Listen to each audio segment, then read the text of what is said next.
Y'all, definitely good to see y'all. Seems like I ain't seen y'all in many moons. Like the Indians say, we appreciate Most High letting them make it on back here safely. Appreciate our Miss McCall we left behind over there in Ghana. Definitely appreciate them too, and we got wonderful people we did add to us, so we certainly appreciate that. We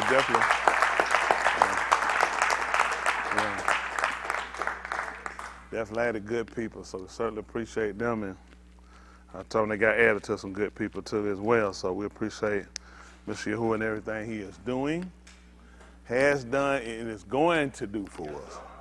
Isn't that right? Make no mistakes. I tell you, this thing is ending, and more people watching because more people got to consider. Make no mistake, people considering they let in. They get down to a crucial point now. I was talking to one lady we met from California. She was telling me it was snowing up there. They had just gotten there a couple of days.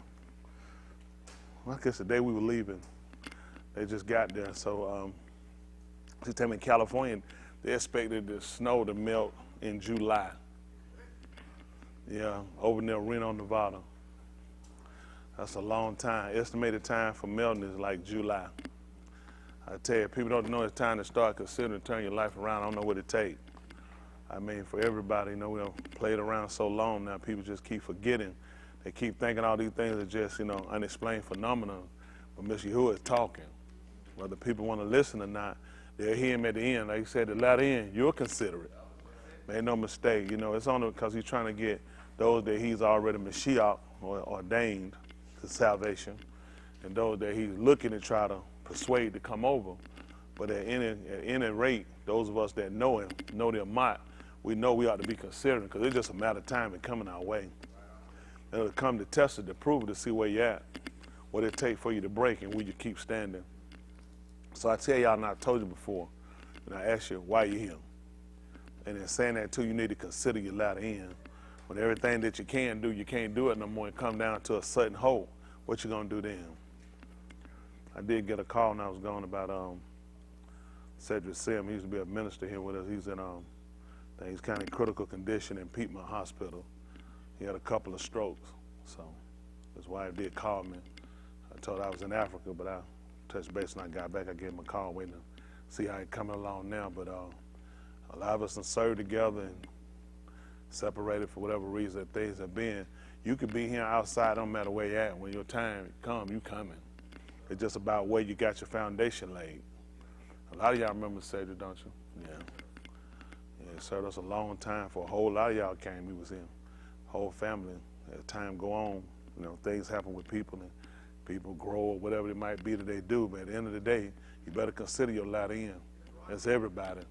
When they get down, like I said, when the rubber hit the road, you better consider where your soul lies. Isn't that right? Ain't so much praying you can do while you're on this side. When you get down and you can't serve, that's for everybody. You know, a lot of times things look good to everybody, and I say him, just people in general, until you get down that crushing end of defeat when you're sitting there, and then you got to consider it's time to get ready to transition out now. Now, what you gonna tell the man? That's for anybody. What prayer you gonna get up at the last minute? That's the case, ain't no use to serve him. That's for everybody. That's why you better consider. You could be up and going today. There's a lot of folk that make some decisions. There's some people make some decisions. They can't never come back this way though. Oh no, that won't happen.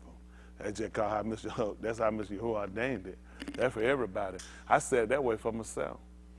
But I feel that I feel like I done got too big, like the old folks said, for my britches. I feel like I can't hear what he's telling me. And I take it upon myself to turn myself and go ahead and take that pathway. It shouldn't be no reason for me to turn around and come back. I should have already added it up when I put it out. I know folks, I'm sorry, I want to repent. Yeah, I've been with you. A lot of stuff don't float, Mr. Yahuwah. When you put it in your mouth, you can do it. You got to consider all that with it. You know, how many of y'all had fathers growing up? All right, you walked in the house and you slapped your dad in the face. Where they going? Then you finna go home and then you finna go in your room and go to sleep. Then you gonna get them to go cook something. Then you gonna go to school and come on back and come home. You had already had that up. Where I wanna go? You should have thought about that when you done it. I tell you, that's the truth for everybody. When you start making decisions, that's for everybody, include me. And I mean, I make it harder for myself. I make it for anybody else. But every one of y'all, I politely who always give y'all repentance. I do. I mean, why wouldn't I? I mean, I mean, somebody put something forth for you to be able to do it, Yahushua. But, you know, for some of us, when you put your hand to it, you don't get all the opportunity people get. I tell folks, I ain't making no complaints about them. Why I can't mess around? Why I can't goof off? Why I can't screw up? And first thing, he don't know why you want them. That's the question, why you want them? I don't think it's fair. I should be able to, why you want them? It's some stage like, what you trying to do? And y'all got me? I tell you what, for everybody, you don't really appreciate the value of what he's done for you, because a lot of times you'll look at what you're dealing with right then at the time, and when you're dealing with stuff, it's easy to feel like nothing's working out for you, nothing's never worked out for you, nothing's gonna work out for you. When you consider where you at and how things going, you got a whole lot better where you ought to have it. That's every one of us. How you ought to be and where you ought to be and how you should be living. Yeah, you get a new profound look on it. He put you in some situation, you'll learn to appreciate him. A lot of us don't do it until it's all said and done, it's all over, and you want to keep a constant communication line with him. Y'all know that? You want to keep a constant communication. Every now and then you'd have an old phone, you pick them up and just check them, make sure they on. They ain't rung out the white man. An old phone, you have to pick them up and listen for a dial tone. Just make sure it's still on. Have y'all checked lately to see if he's still connected? Have y'all picked it up just to check to see if you still got a connection? I ain't even worried about it. Emergency happen, you go to pick it up and call. I've been disconnected your line. Hello? Some people got service interruption. They don't even know it. They used to let you know stuff like that. Don't you know, Mr. Yahuwah let us know we got service interruption? You allowing and asking, and it ain't coming, other thing happening. You got an interruption in the line. He done probably disconnected your phone. There's a lot of folks, you know, how many of y'all in them old house phone? You know, folks' phone be cut, they didn't even realize it. That thing run the while they go, they be like, man, they by the car, they go pick that thing up.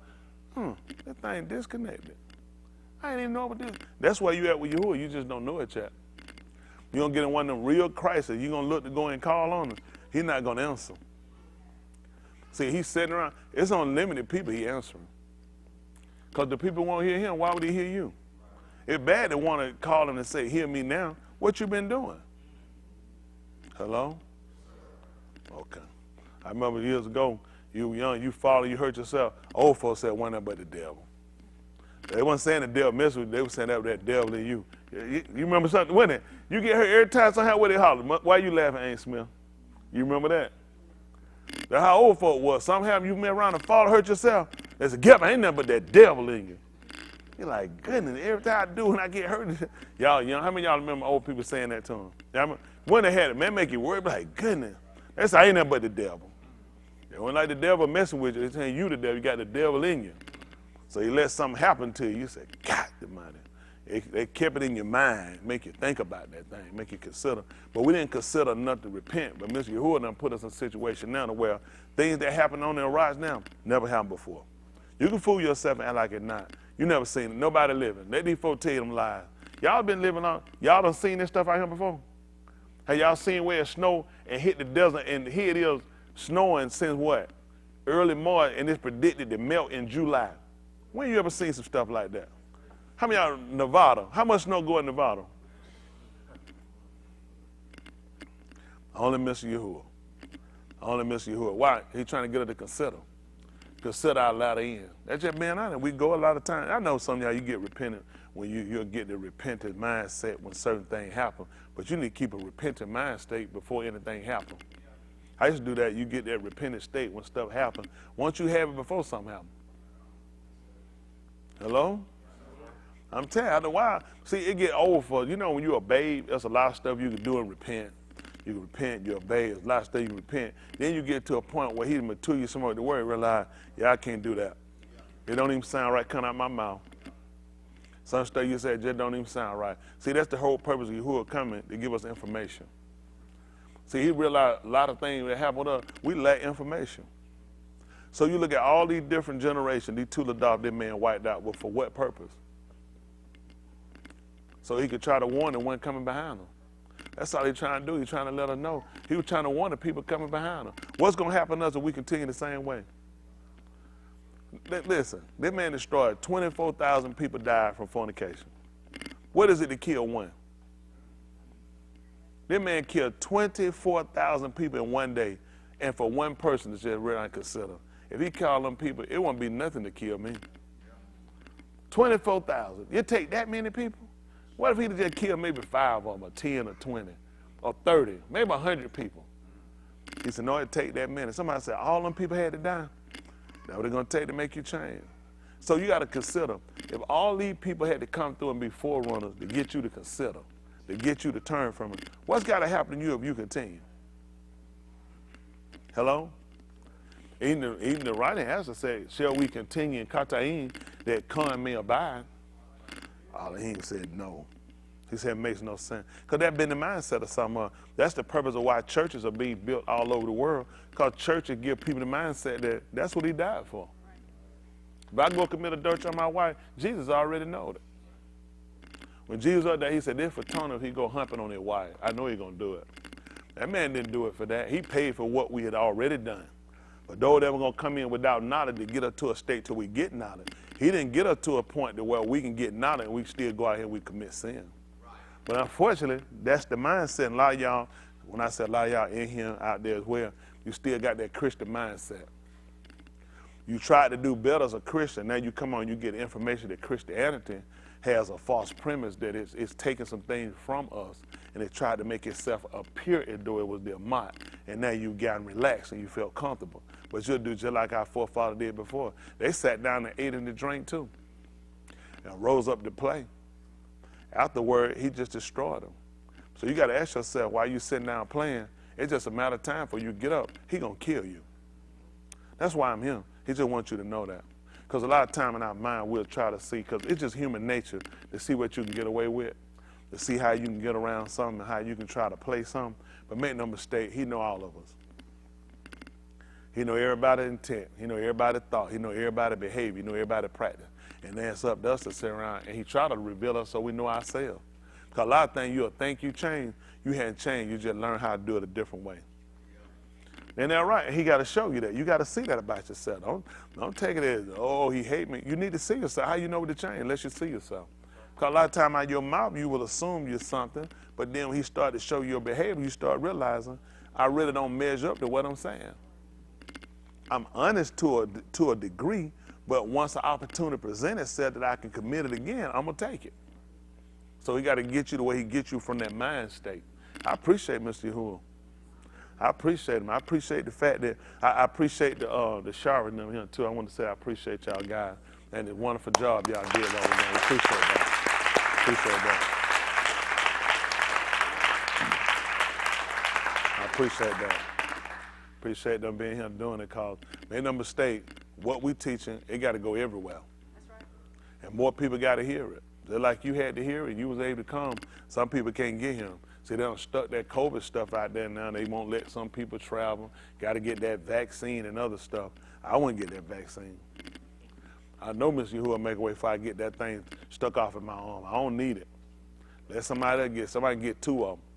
And y'all got a problem with COVID? And y'all got a COVID letter you need read?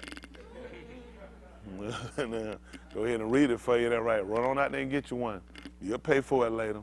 These people self-destroy you. I'm watching the news this afternoon. I can get to see none of the news. I typically watch over here because I watch a lot of them Turkish news, France news, Indian news, I don't know, African news. I watch a lot of different news stations, just kind of watch out and compare to everybody, kind of what they putting out and what's going on. They talking like this war getting ready to move into a new stage, and they getting ready to drop this other bomb. I don't think it's a hypersonic bomb. I forgot what it is. But it's similar to the nuclear bomb. When they drop it, you won't be able to grow nothing there, though. The U.S. used it, too. They've been using it. They use it in Iraq. They use it in Kosovo.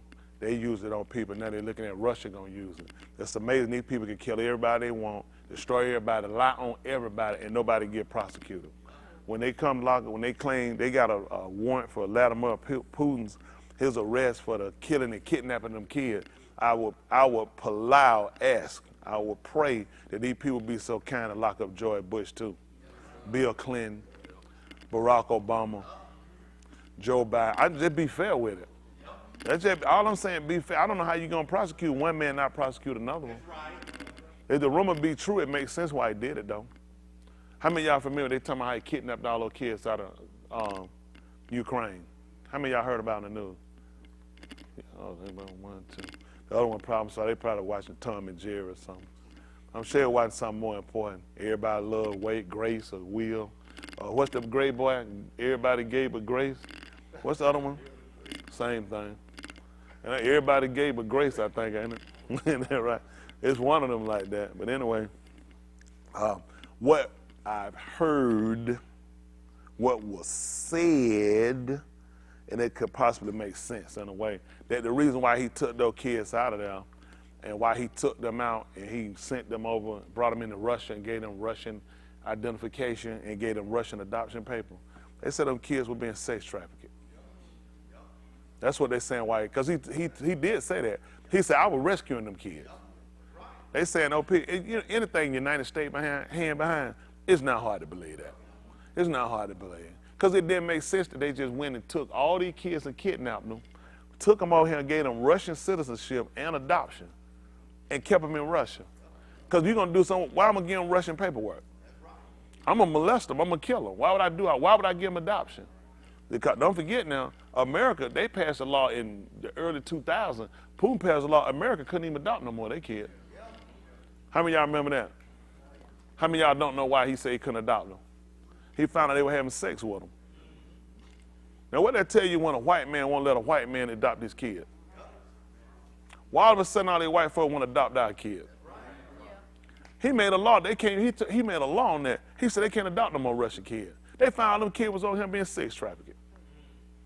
And then just like Madonna, when she ran them black kids over here, she put her foot in both their chests, took a picture. I remember I had it on my phone, and took a picture, said her and her niggas. That ain't my problem with the word, I'll be honest with you. It's not my problem with that. It just, leave kids out of your foolishness. Just leave them out of it. If you don't care nothing about them kids, just leave them alone. Go mess with somebody else. Go fight somebody black your age. If that's your hate for black folks, go fight. That's all I'm saying. Just go make a fair fight. Go tell somebody who equally matched and go tell them how you hate them. Don't go with 20,000 more folks and mask on. It ain't but 3 black folks or 3 Chinese folks and you want to tell them how you want to string them up and you want to take them off. Go tell it somewhere where they got ropes and they got guns and stand off face to face and tell them and see how long that conversation go. You know, they'll say, yeah, it ain't worth it. That's what I'm thinking. See, it's only worth it because you always have an advantage. You got the police down, you got your ropes, you got your guns, then you got the law. They're going to say you got the freedom of speech. But when somebody criticizes you about something, then you make them a terrorist and they hate the country. But when the people want to kill people that's not their race, all of a sudden that ain't hating the country. That's amazing because they want Mexicans out of here. How they ain't hating the country? Let me see, Texas with Mexico, New Mexico with Mexico. Why is it called new? Isn't that right? Where's the old one at? They ain't got nothing. Everything they got come from somewhere else. So it's like, how you hating these people when these people were here?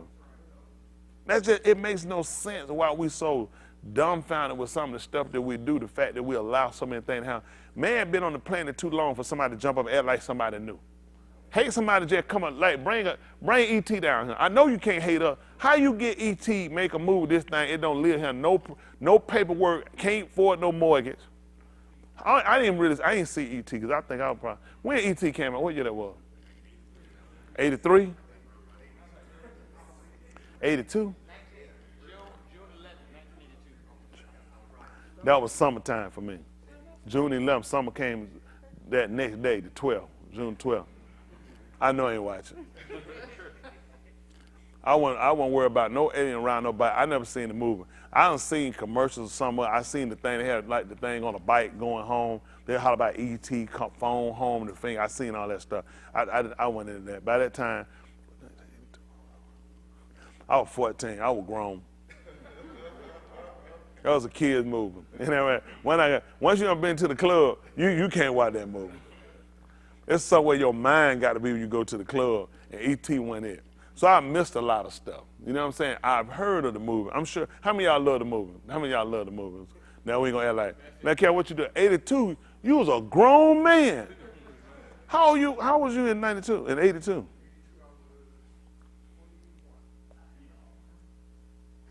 Back then it was legal to drink at 20, wasn't it? 18, yeah, I would say somewhere down. It was 18, then it went to 19, then it went to 20.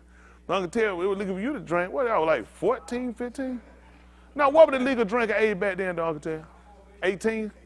18, okay. 18 was what? Then they went to 19. Then they went to 20. Then they finally decided on 21. With the who? Draft age? Because they draft you at 17. 18. You can go in at 19, 17, but they draft you at 18. So they can draft you in at 21? 18. No, I think it's still 18 to draft. It's still 18 to draft. Because they were trying to push that years ago to soldier. Yeah, man, go put his life on that why he can't drink.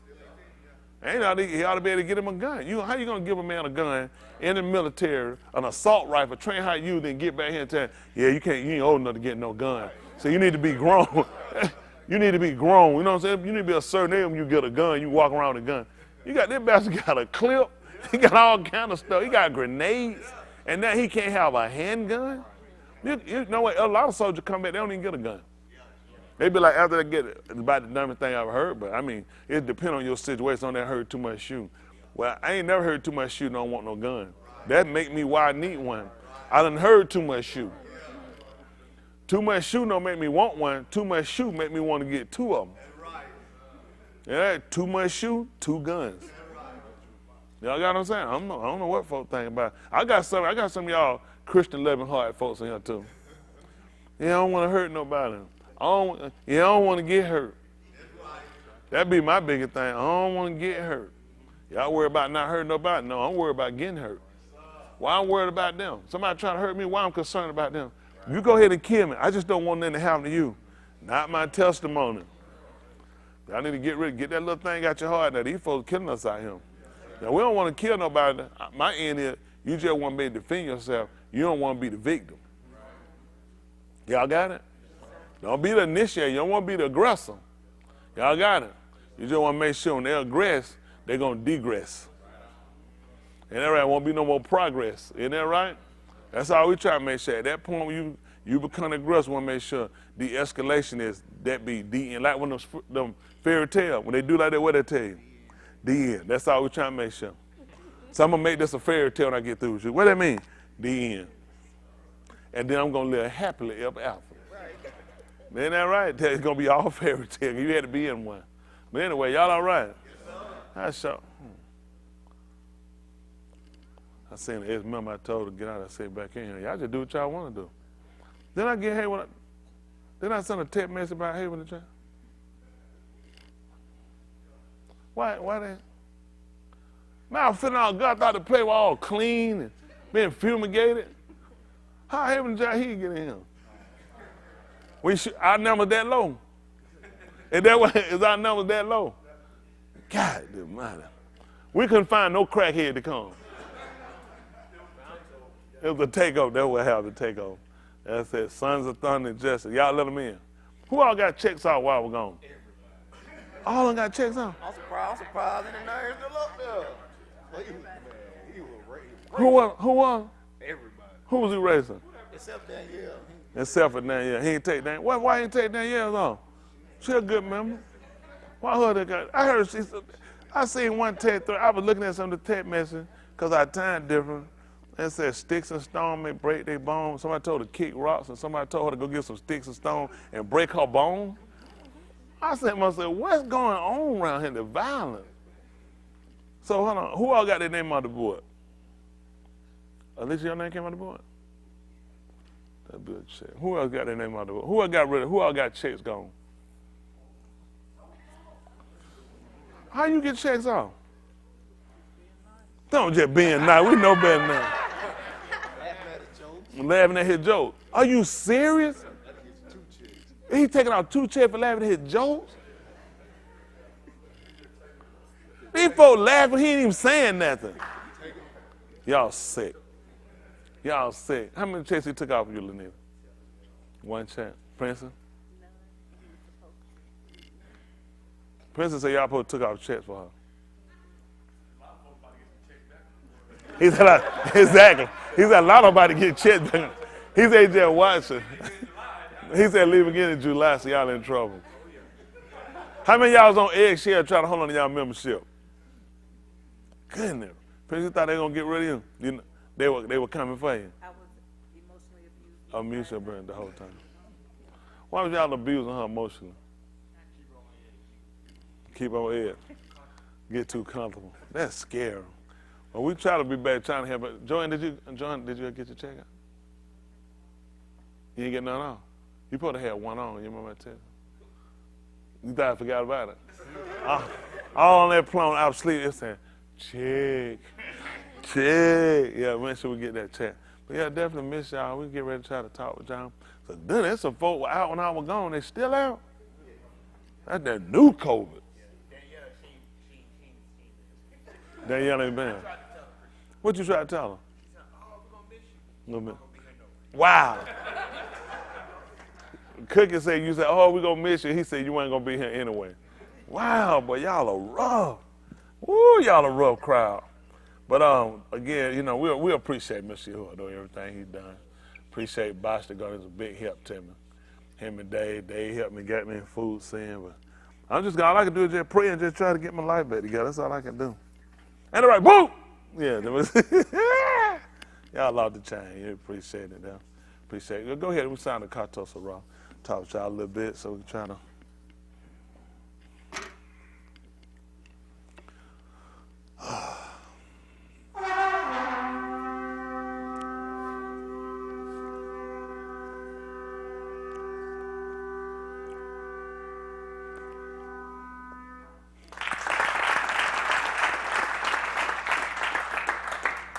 And appreciate because Frederick 48, he had texted me about come on back. Appreciate everybody. Sean, his daughter Delilah, I think how you pronounce her name. Appreciate them as well in Mississippi. I saw that Mississippi got flattened. One part of it got flattened down there. Yeah, about time to turn around. Most predominantly black or white? By both? That's oh yeah. Well, yeah. All of it got to pay. Make no mistake, everybody got to pay. It ain't. Let me tell you something. Our problem ain't just, you know, you can make it and say it white people. I assure you, our problem bigger than white people. Yeah, it is. It is. You know, we've used that for a long time. I'm not excusing any social injustices that we suffer and that we battle, but we're talking about at some point when do we accept some blame? You know, having the chance to go over in Africa and watch things that happen with us, I can see where a lot of fault is us. You know, our people not together like they try to play you. Kuba, she can agree to it. Someone agree. We're not together the way people think it. It's really not. A lot of people have this vision of going back and doing. We got a lot of repair work to do here and now. There's a lot of things we can help Africa with, and a lot of things that Africa can help us with. When I tell you we've been displaced, they just as displaced as we are. It's sad that you could be at home and still be distant. Because I don't think they really value, they ain't every person now. I don't think they really value the connection of being somewhere where creation is believed to come from. I mean, from every nationality, everybody stemmed out from it. But they don't appreciate that fact, and it's sad. You can see, you got to figure when the mother polluted, you know, a womb polluted, what kind of kids she gonna produce? Come on, a woman smoke crack. Anybody familiar with a woman smoke crack having kids? What kind of kid they produce? Crack baby. That crack baby might be a violent kid or something. See, when they put us on crack, they knew for themselves it had a bigger effect than what we thought. Even alcohol. Alcohol killed brain cells. And you had a man, he'd be a drunk, and then you have a woman. It wasn't, you know, that you saw a lot of women drunk. I don't think it was a lot of women drunk like that. But you had one, they'd be a sloppy drunk. But the effects of it, from a drunk man and creating the kids and alcohol, I knew guys, man, they woke up drunk. I mean, about the longer they sober till their eyes open. They wake up. I remember Flute down in Sparta, I think, what's his name, stayed on that Highway 15. That man slept, listen, that man drunk, he went to sleep. When he woke up, them few little second minutes for him to get up, that's the last sober he had. I mean, he woke up, he looked drunk. But then you really couldn't, you would think, but then when he get drunk, you say, oh, he was sober. My mama know, I don't know, is he still living, you think? Probably, I don't know, that man done drunk the whole earth. But I'm just saying, it did so much damage to us, and that's where we at. And then I think with Africa, the damage is the fact that they left from there, so it made them feel as though they hadn't been a part of the psychosis that we've gone through, and giving them illusion, and they don't realize that they're just as effective as we are. but get an opportunity to really consider how much damage we've actually had done to us, and why we have to really look at getting this thing right without salvation. It's some moving parts you can't put back together. You know what I'm saying? It's too fragmented. You got one side. When we look at our position, you know, people don't understand. For us, we're the seed that made it from, you know, the major detriment of what our fathers had gone through. And then for them, they look at it never happened to them. So it's going to be hard to try to get a connection to where we come and we interlock back when you don't feel like nothing ever happened. Not to you and not to who you know. But for us, when we come back, we looking at, it's a mess. To put your eyes on it and really walk on it and see it, it's like, this is horrific. It's like, what kind of animal could do this and think this would be okay? You know, it's like, wow. You hearing the numbers and you in these places, it's so hot, and it just cut the lights out, you can't see nothing. You like, how many people was in this room at one time and vomiting on each other, and food and defecation, and their skin now, their skin, their blood, their defecation, their vomit is the floor. Now, it look like blacktop, don't it? It look just like a blacktop on the street. It just blow your mind. They kept saying it's not the original floors. I'm like, oh, okay. I'm wondering why y'all repaired the floor. They kept telling me this is not the original, you're not on the original floor. I'm like, okay, I don't understand why we having this conversation about the original floor. I'm looking down, I see some bricks. You can see some bricks, but the rest of it, he said, this is their skin and their blood. This is where they die, in the vomit and everything. You like, and this is hard as rocks. I'm talking about it's hard, solid like rock, and that's the new floor now. But you know, to see that, it's just like, it just breaks your heart to see it and look, and you can just like imagine, you know, from looking at some of the stuff we deal with here and just realize what kind of people can sit here and have church service going on while these people screaming and yelling. While they have screaming and yelling, they were having church service over here. I told them out the spot, they had some other white grade. They said, here's some white grade y'all want to see. I said, not interested. No reason for me to see them other than to spit on them. What I want to see some slave master grade for? Other than to dig them up, it makes no sense. I'm like, what am I going to gain out of it? Absolutely nothing. It's like nothing to spit on them, piss on them or something. Other than that, there's nothing I can do with them. I mean, what I'm going to do, look at them, take pictures of them or something? Like, no. It's horrific just to realize just how damaging things are. But then to look at us, we so displaced because, I mean, we even disconnected from the people that were brought here. I mean, if they got up, I mean, they wouldn't know us. I mean, we stem from so many generations from the original people that came.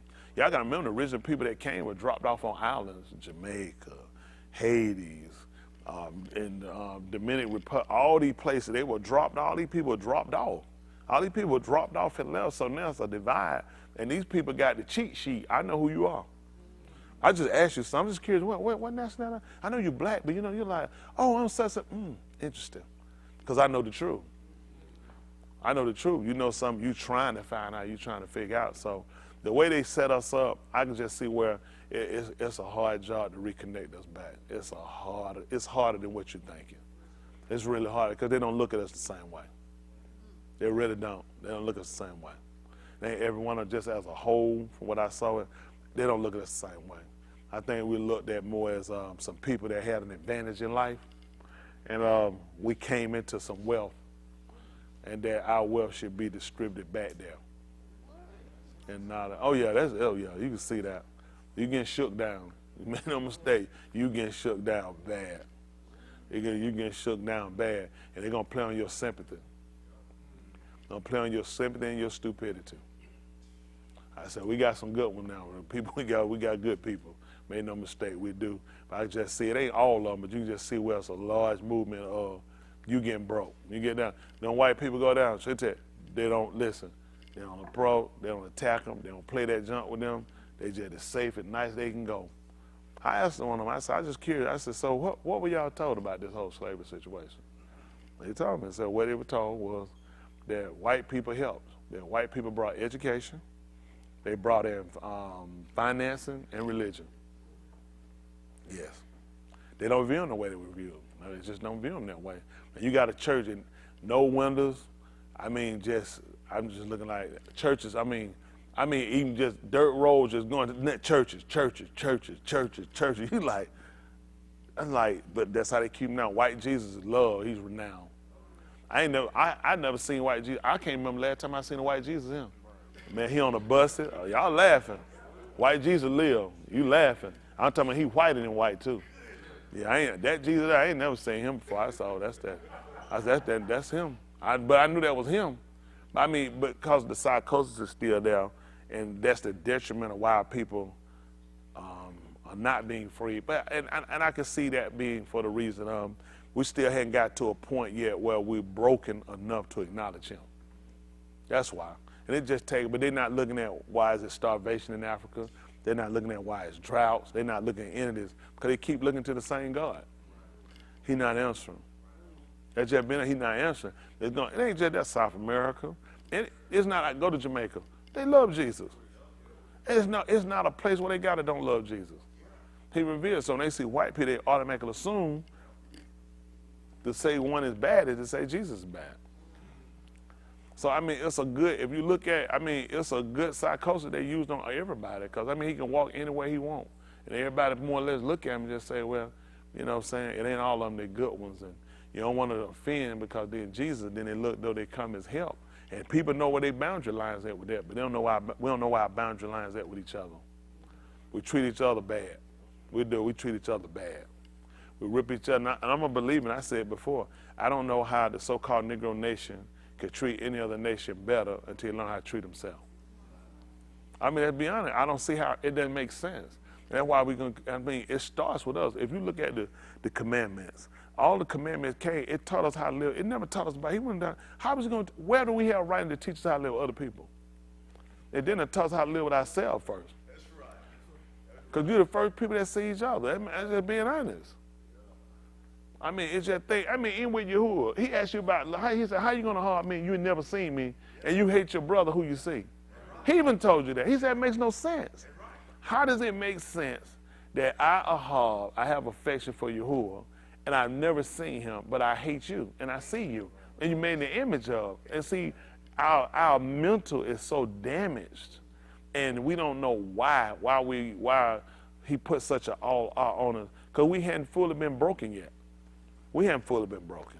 But that's his goal, to break everybody from Africa to here. Everybody got to get broken. Europe, everybody got to get broken. Because it's all the same Elohim. Because think about it. They hate all white people. They hate all Asian people. They hate all Spanish people, whatever it is, Hispanic, whatever it is, hate.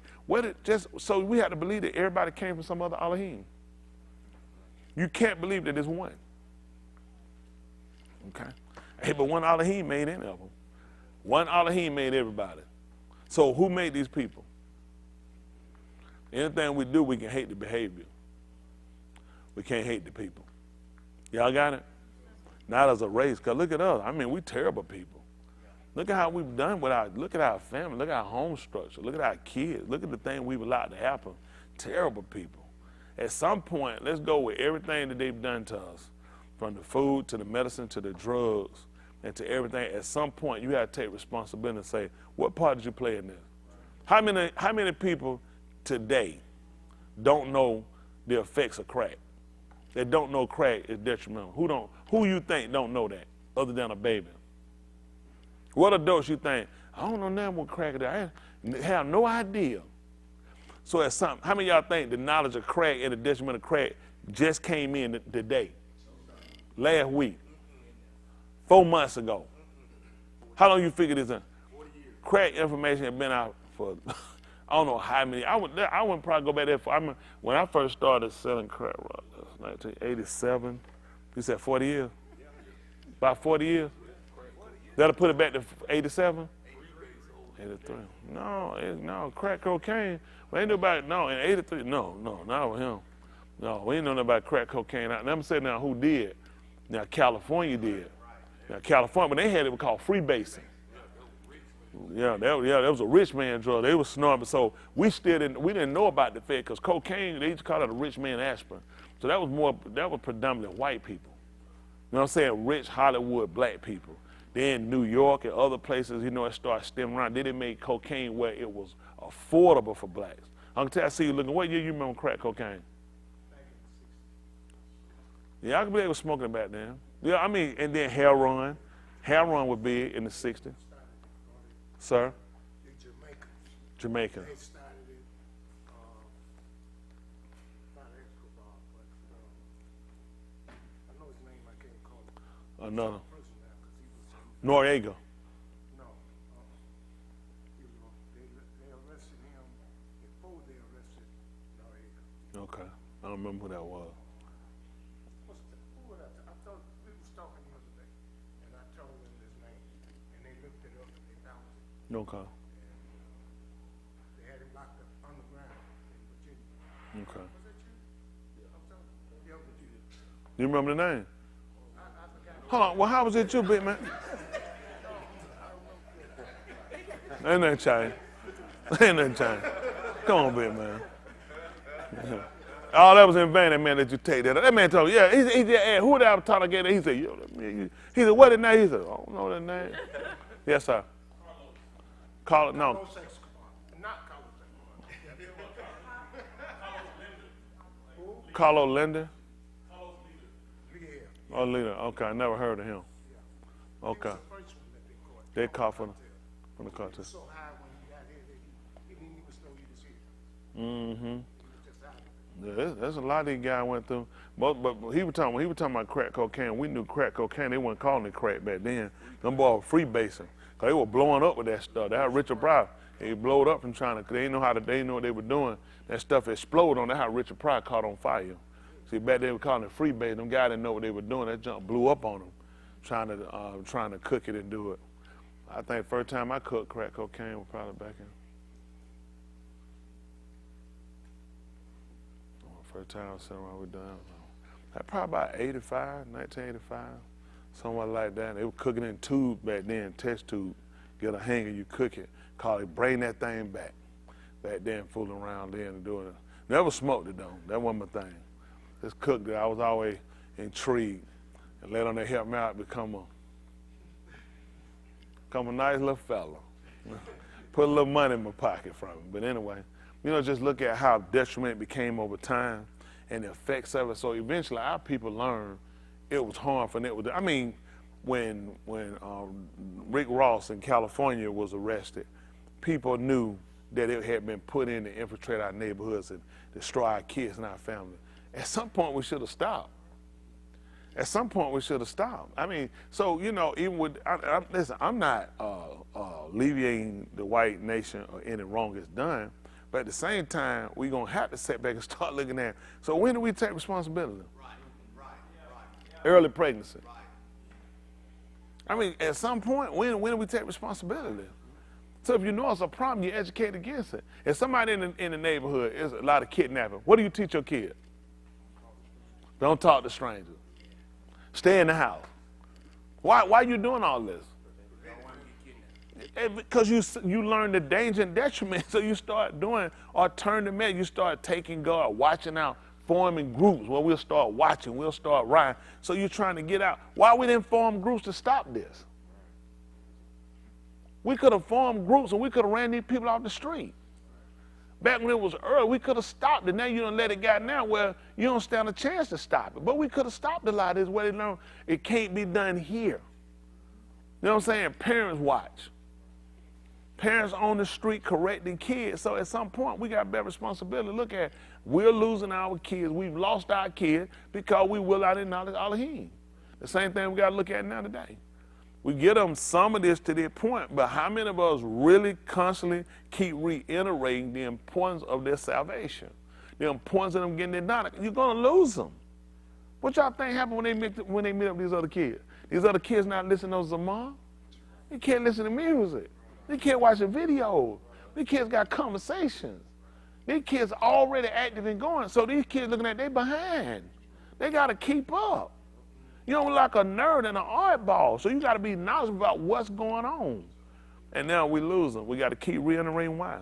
The importance of why we do what we do. The importance of why we keep saying what we're saying. The importance of why we stand on top of you. It might get old. It might be redundant. But you'd rather do it here than sit here talking to them on one of the computer phones through the jail. Talking on the phone, and you watching them on the automated. You sitting here looking at a picture of them, thinking if you could have did something different. Do it now. I'm telling y'all now, we're going to lose them. Don't say I ain't tell y'all. They got to hear something different. They got to see something different from us, folks. All right, let's look at this. Listen. This is 15-4, Romans. All right, come on. For everything, They're using the Bible Gateway for those that watch it and looking. But we got some work to do. Come on. For everything Katab in the past. Everything written in the past. Need Katab to lamad us. It was Katab to teach us, show us, and instruct us.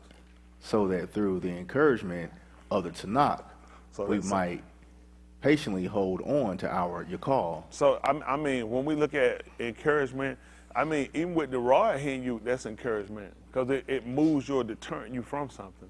I think we look at Nikum, like I look at Nikum, we look at a comforter, or we look at receiving something from it. But the correction is a deterrent.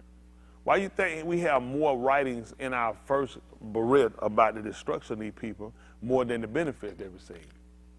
Because that's a Nikum in itself. Because it's getting us to realize just how that man will come back, and that man will totally destroy your life. Just like we talked about her being Shaddad. I mean, that's something, I mean, violently destroyed. When you look at what he did to people, it was violence against these people. And you know what I'm saying? It puts such a, I guess it'd be like an adjective when it comes to the fact of how it really just denotes it to let you know, I won't just destroy you, it'll be violently. You know what I'm saying? How I'll uproot everything about you and just letting you know the sheer force of the dynamics of his destruction on you to make us consider. But unfortunately, that's just not something I think we really look at, or is it? And when I ask that, it's because you have to ask yourself, has the behavior changed? You're exactly right, Chris. The behavior ain't changed. So let's just see. How you going to win this? You're right. I agree with it, but I'm curious. I need to know. Tell me, somebody here who ain't doing what they supposed to do, which would be about 95% of y'all. Tell me how you going to win this. Somebody tell me how you going to win it. One of y'all that doing it. Get up and say, I'm doing it. This how I'm going to win. You can't win. You playing you fighting a losing game. Listen, you can go and you can hit the street. He gonna let you run for a long time. The problem gonna be is when he get ready to stop you.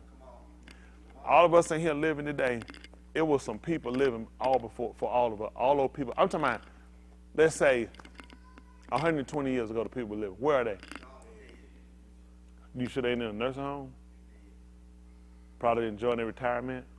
Do y'all understand people 120 years ago, all them people gone? I mean, everything, all that whole $2 gone. Do you know they've been replaced with a whole nother people? These people, they've been in their strength too. They've been in their prime of their life. They had successes and failures. They had greatness, they had tragedy, they had defeat. With all that said, all of them gone. You're on deck, people. We are on deck for you to be wiped out of him. This man gonna wipe the whole place clean. If he allowed to keep going, he gonna set up a whole nother $2. That's his whole goal when he come back here and we set mosh pot on that place. He's going to set up a whole new $2. You might not even be numbered among them. I'm working to try to make sure I be numbered among them. You be a fool to think you've done enough and that's it. This is a constant regimen of work and making sure you got this thing right. This is a constant self-examination. A constant, every day y'all should be considering whatever you got, how long you gonna be able to hold on to it. How many of y'all got some things? Got some things. How many of y'all would like to hold on to the things you got? How many of y'all work to continue to possess? I do. I work. Then and with all that hard work, all you gotta do is just touch your mind. That's when I say you mind, touch my mind. I get up, sun is sitting up, and I'm saying, it's still dark outside. Then I start talking about people who've been dead for a long time. And I'm supposed to be calling them right back. They be saying, is the sun out? I said, no, it's still dark, baby. I'm supposed to be calling something. And they be like, they dead. I'm the name for. I said, no, they ain't. They sitting right there. And folks look at me trying to figure out who you see. They sitting right there. You don't see them. They talking. Shut up, they talking to me. You sitting here and you thinking, they done gone crazy. With everything you trying to hold on to, you still got to try to possess your mind too. See, it's too many things that working too many moving parts for you to be a fool to turn your back on a man like this. Because all it starts with is your mind. That's what we had to do to come here and have a made-up mind. You know what you got to do? Unmake it. Say you don't play long enough, your mind ain't straight. You can't get it together. And let you take off. And then you know what? Your mind get together in mosh pot. I say that for everybody to consider. That man is going to raise up until the dark going to do what he said do now. Now, you can make a fool out yourself, young and old. This man is going to get him a people inside of out of a people. This man has already purpose. He watched this thing already play out. That's the whole thing. I already know the end. You want to play with a man I already know the end? He already know the end. They say the card stacked. The dice is loaded. This who you want to gamble with? I'm telling you, you'll play dice. What you think about a nigga? You know a guy got loaded dice. You want to play against him? Why you want to play against him? It's a chance you can win. Man got loaded dice. He already know what he's doing. You gonna play the man that marked the card, he already done stacked the deck in his favor. Don't y'all know that man done loaded the dice, that man done stacked the card before you even sat down and start playing, and you gonna try to win? That's a fool's game. All of us in here and watching, you a fool to play with this man. It be to your benefit to follow what that pattern that man done set for you to save your soul alive. I ain't no fool. I know a lot of my members still mess around be playing, but I still be plowing for you till he cut you off. See, once he put you in a certain position and cut you off, I can't do nothing for you at that point. Everything I'm doing, I'm trying to get him to try to get someone to get our mind straight and get this thing right before it's over with. Because I'm telling y'all, y'all playing with the wrong person. Trying to be slick, trying to get over, trying to act like you're trying to do right, try to fool preacher. This is a stupid job. I won't waste my time. Trying to fool me? What would you get out of it? Just say you convinced me and you got me to buy it. Let's go with that. Okay, I bought it. Poor old dumb stupid preacher. He done bought the whole boatload. Am I gonna be the one to judge you in the mosh pot? Am I the one that gets you up and let you lay down? Am I the one give you strength to provide food for you to eat and shelter? So the man who's sitting here, who let you fool me, only did it because he's going to work you. I'm going to use this against you. This is going to go, because if I catch you, you know what I'm going to do. So you can only be fooling me for a while. He needs you to hold that position. Hold that position until he get back here, until he cuts you off. Because once he cuts you off and you locked in it, ain't no repenting for that. Ain't no praying for you after you dead and gone. People that dead and gone, there's no prayer I can pray for them. What I'm going to tell you to do, go back on your word. Go back on your word that you said the wages of Kata'im is moot. And go back and don't give it to him. You be a liar. I want you to be a liar so they can get in. Do you understand what I'm asking this man?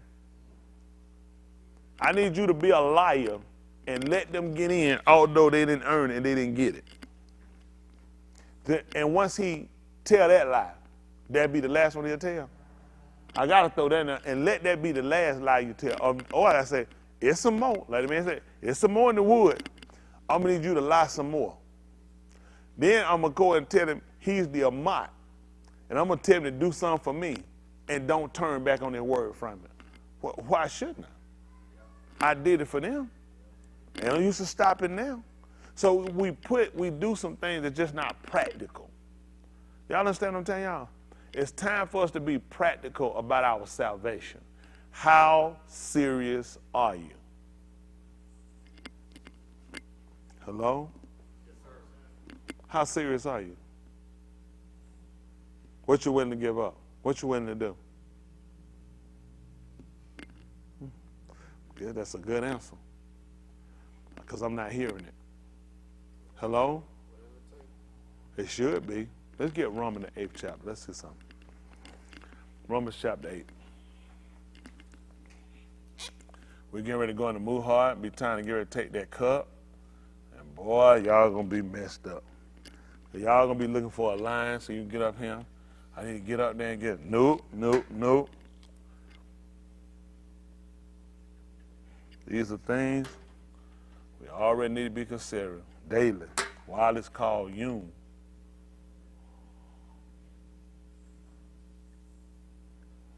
Let me see something.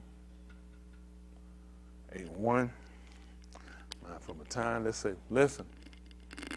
Therefore, there is no longer any condemnation awaiting those who are in union with the Mashiach Yahushua. Hold on, folks. Therefore, there is no longer any condemnation awaiting those who are in union with the Mashiach. You're saying, yeah, you would say Yahushua, Yeshua.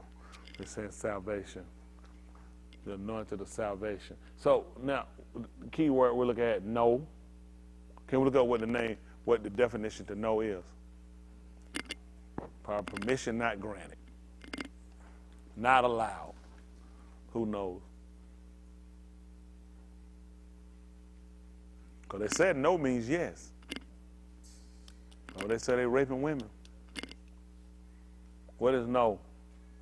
Not any. That's what no is. There ain't too many ways to describe it. Not any. No, any. Can I have some? No. How much? Not any. Can I go? No. Not any. You can't go to any. So no, not any is what they're saying. So now he's saying there is now not any condemnation to them that are in the Mashiach. He said no longer, which means before that, there was condemnation. So then we sat back to consider what came along and put the stipulation in to that we can get to the state where he's saying there is no longer. Because before that, we were under condemnation. Can anybody tell me what happened? Okay. He raised his hand. I didn't say no hands, but typically you want to put up a hand. That way you can be acknowledged better. Since you said, let me hear what he was going to say. Yeah, I'll tell you I had to say it. Go ahead, Dwight. Mashiach Moot. What you going to say?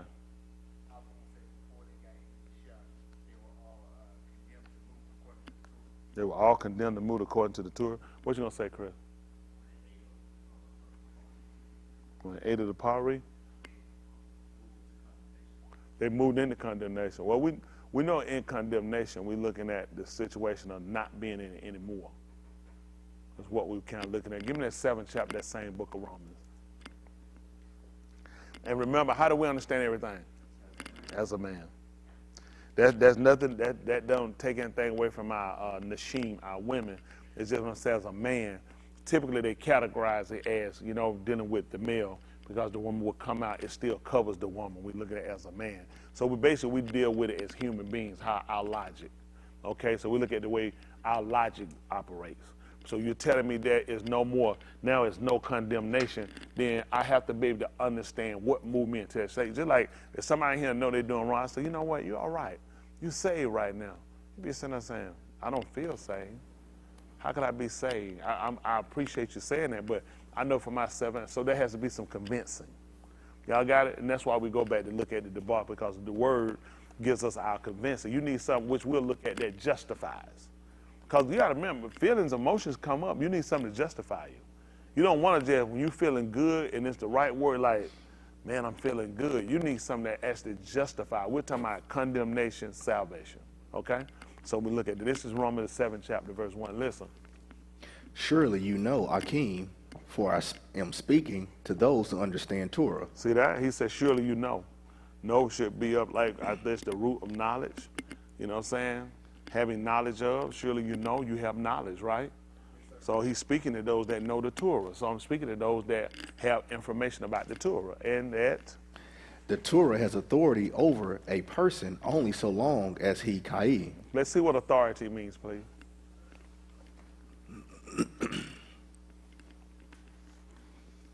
The better we understand, the better we can operate in it. The less we understand, then it still stays vague. Authority, the power or right to give orders, make decisions, and enforce obedience. He said, now speaking to those that have knowledge, that surely that knows, and that he's speaking to them that know the Torah and how it has authority. So we're looking at the power or the right to give orders, make decisions, and enforce obedience. Y'all hear that? Okay. That's what we're trying to look at. That's what he's speaking to. That has the power or right to give order or make decisions. Let's go. For example, a married Asha is bound by Turah to her husband. For example, now he gives an example. Because again, we're dealing with who? That's right, we're dealing with man, we're dealing with human beings. So he needs to give you something so you can compare it to. Tell him what happened, a married man. A married Asha is bound by Turah to her probably husband. Ish. It says Shah. Does it say a Shah? That probably Isha. Sometimes I do a Shah, sometimes I do Isha. And sometimes I use another word, I don't know. Go ahead. While he is Kai. Y'all see what happened? So he said that a married woman is legally bound to her husband as long as he lives, alive. As long as he lives. Listen. But if the husband moved. But if the husband be dead. She is released from the part of the Turah that deals with husbands. So now you got to think about this. When we got the situation about marriage, you didn't get the situation about marriage in the gun because it was just trying to teach us how to interlock and live. You were getting it so you understand the principal idea of how it works with our engagement with him. See, that situation dealing with him, he gave us a light. That's why I told you it's important that everything we do, you understand it relates or correlates back to him. Your duties and obligations in a marriage, you duty bound, locked to do, you duty bound to the Torah. Hello? So that whole relationship lets you understand, when can I get out of this? How long am I bound to this? As long as they live. As long as they live. So when do I get out the Torah? When I get pissed off. That's it. That's why guess what? That's why I'm still being charged. I'm getting out of Tony Smith Church. I'm gone. I don't even have a church. I wouldn't possibly even know what you're talking about. You're only here. I'm just a person that's shepherding you. You got it? Learning you, teaching you. Your actual engagement is to him. Y'all hear me? As Yuchanan told you, I'm not the bridegroom. I'm just a friend of the bridegroom. But I rejoice when I hear his voice. And this, my joy is fulfilled. So all I'm doing, I'm just standing in with him. He left me here to do something for him until he gets back here. Now, if his bride gets other way, and I've been telling her what he's been wanting, what he's been ordering to be done, and you don't do it, then you're going to have to give an account for that when he come back. Hello? So make no mistake, he coming back, and you have to give an account. So here's a lifestyle he set us up where a man takes a wife, and he realized that wife that he took came out from him, just like Adam. Y'all got it, which should have made a character, because he looked at, you don't hate yourself, do you? Then you shouldn't hate her either, she came out from you. Hello?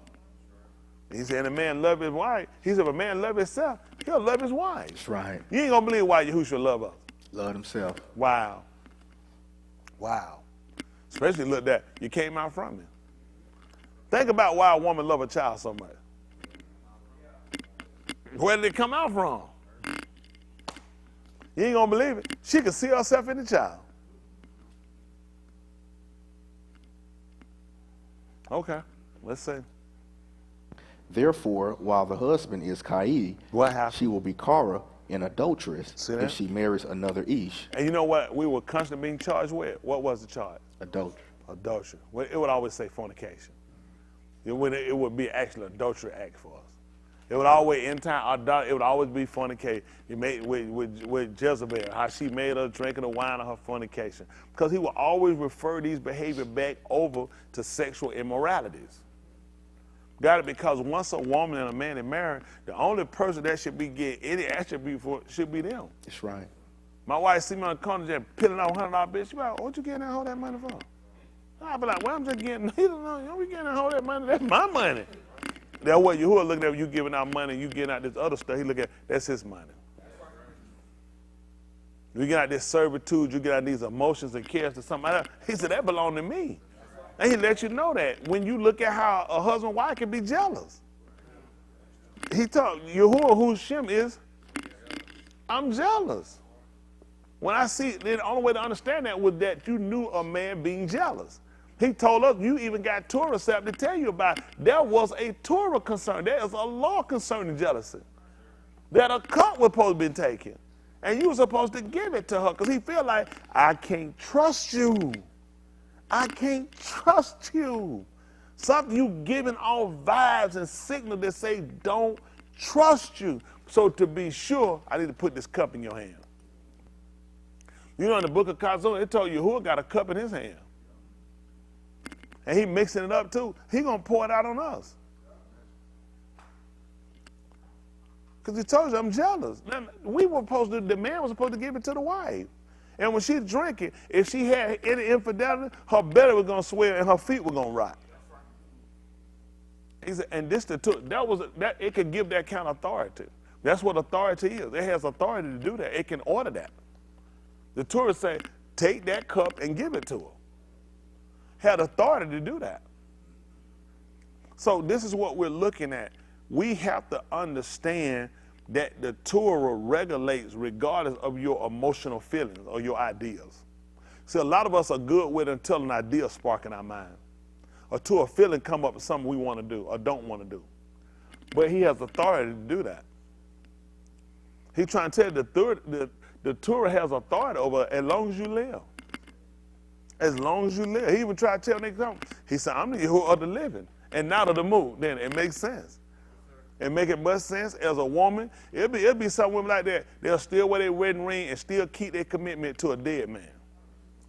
Only problem I got, I understand what you're trying to do. It's just senseless. He just told you that authority left.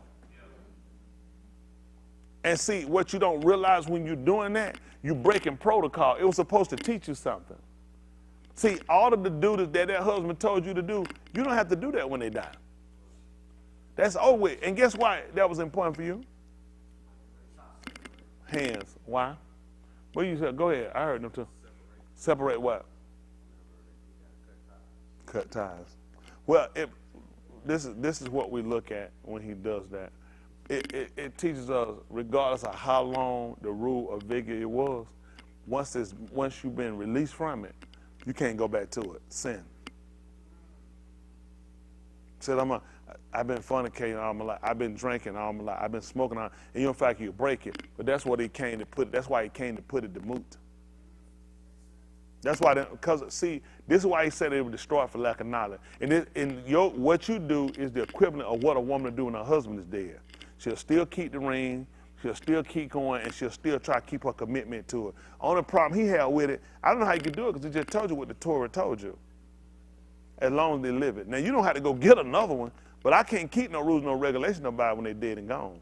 So that's what he tried to get you to understand. So when I told you I came and I destroyed and I put Kata'in to move, how you still able to commit it? Because you like some old stubborn woman who still said she's still married even though her husband dead. You saved, you still sin. Are y'all following me? See, what seemed like it's okay, because I just, we were married so long, I just don't want to think about not being married to them even though they're dead and gone. The man just told you, you're only bound as long as they live. So if I kill your husband, I just kill the authority. Well, he's trying to tell you, in other words, sin was your husband. Sin was your husband. 40 years, 30 years, 20 years, 50. Everybody ain't married the same amount of time. So 5 years, 1 year, 3 years. He said, once it's gone, it's gone. And for you to still keep the mindset of, even though they're gone, I'm still married to them, I'm still holding on. That's the same mind people have with sin. See, and the only reason why he had to do it this way, think about this. You don't realize it. This is how you do sin. It's hard to stop it. And a woman who will be brother, it's just hard not being married to him. He said, then you not understand it. The Turah has the authority to say that. That's why when we looked up, let's put authority again.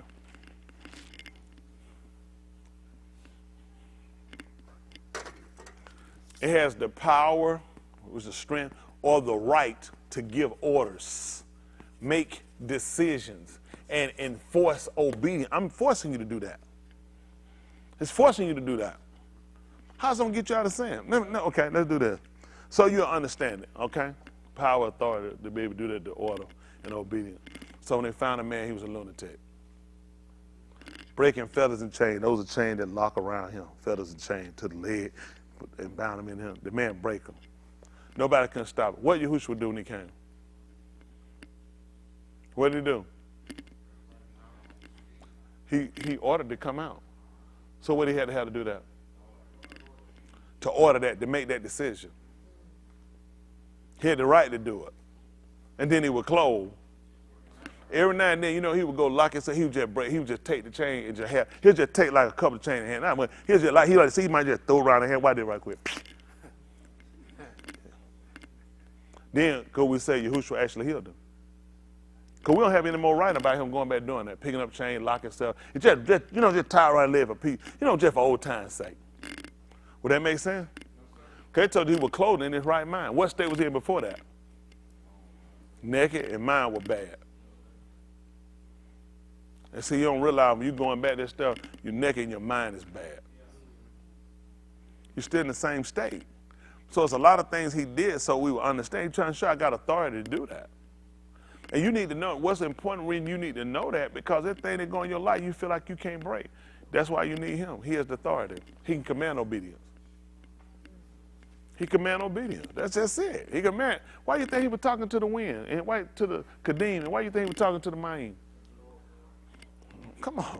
In Barashit, when he put everything in Barak creation, what was he doing? Physically had to jump down here and do it. You know how he was able to do all that? He had the authority. He said, I ordered it into obedience. He said, that's all I did. I just told Automata, I said, come out of the Maim. It had to come up. That's why it ain't no problem getting you up. I made it I made the Automata, I made it come up. I made the heart appear. All this stuff he said I did. Everything I said let do, it happened. He said, that's how he's trying to show you the strength of the Torah. That it actually can command and order obedience. I didn't know how I was going to stop fornicating commitment. I really didn't know how I was going to do it. I really didn't. People who did it, I said, that's something they got. I don't know where they get that stuff from, but they got it. I didn't have it. He can order it. You just got to be taught. You got to learn it. You got to understand. And part of that works with, what's the consequence? No consequence, there's no reason for me to stop. There's just no reason. Why? What's the reason? There's no consequence. We seen people drive. I ain't never seen stuff like that before in my life. You know why? Ain't no consequences. They seen it. No consequences. I said, when there's consequences, people change. When there's no consequences, people do the one. So he wanted to show us. That's why he had to enforce it. He had to enforce it that way so you understand there's consequences behind your decision. You might not want to accept them, but he got them for you. What are we trying to do? We're trying to get to a point that there's no longer condemnation for it. I'm talking to the way of y'all synagogue. You guys are in violation. You are constantly in violation because you think you're getting away with something being slick. You're not smart. You're rather stupid. Because you find, I'm saying, come by for a second, big man. Come on, okay. Right there, this the whole world, right? They're gonna, I'm gonna, for a corner. That's a corner, that's a corner, that's a corner, that's a corner.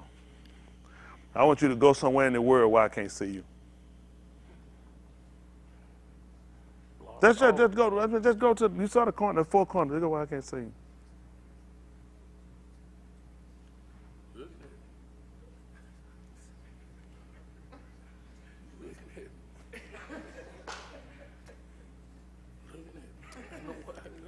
He's exactly right. I appreciate it. This is what I'm trying to get to understand. This is your stupidity.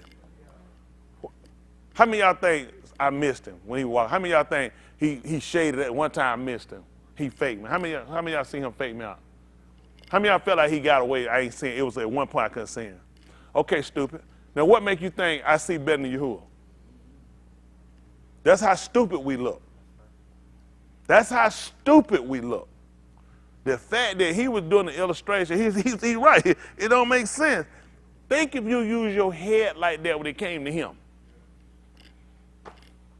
Now he's looking at you as Shaddad at that point because you stupid enough to kid sit here and do this in my face. It's almost insulting somebody intelligent. Walk on, put your hand there, walk up, stick it. I'm saying, let me borrow it for a second. Let's just stand right here while the phone. I don't see if you see me now. Right? Look here.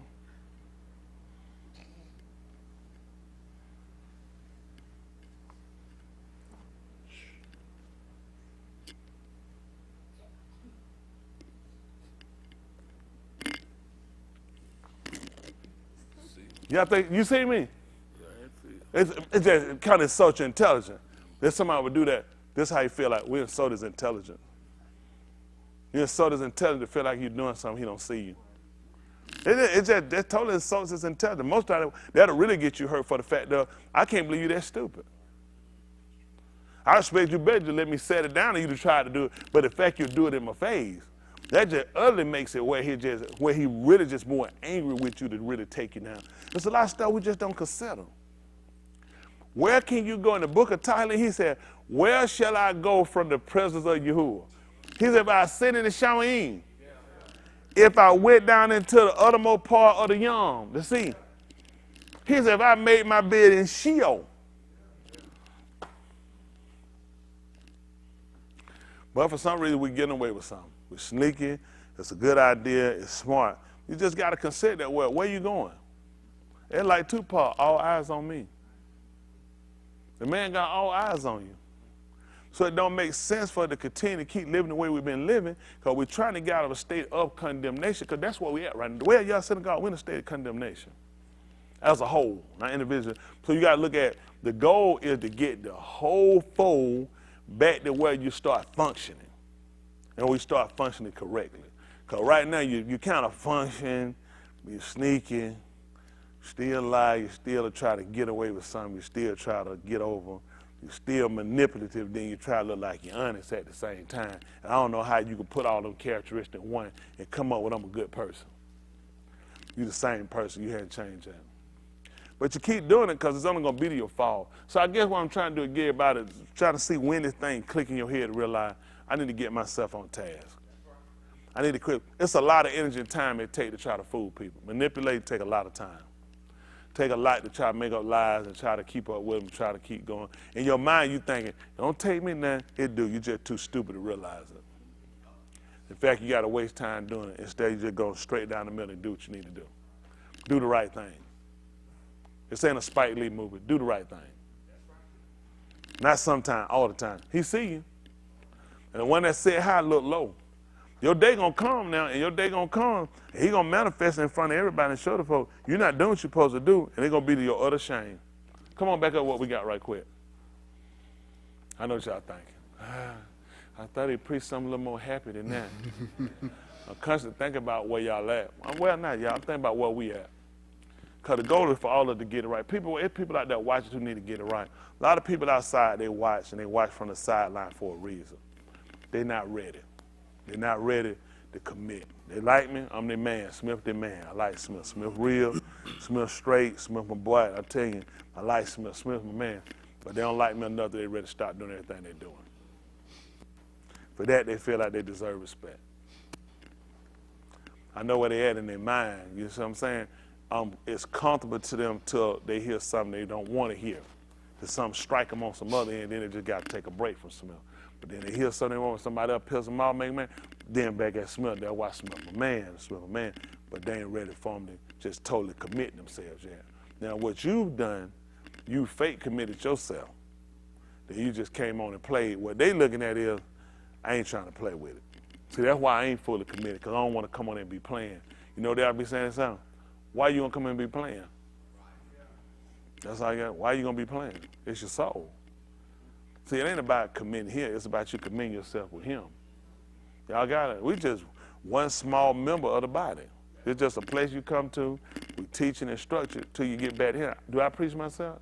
Do I teach the shower them? No. I teach you about Yahushua and about Yahuwah, the existing one, the one that's saved, the one who he's given the ability to be able to save you. So the more you can comprehend it, the more you can align yourself so you can get it right and you can stop fence dancing.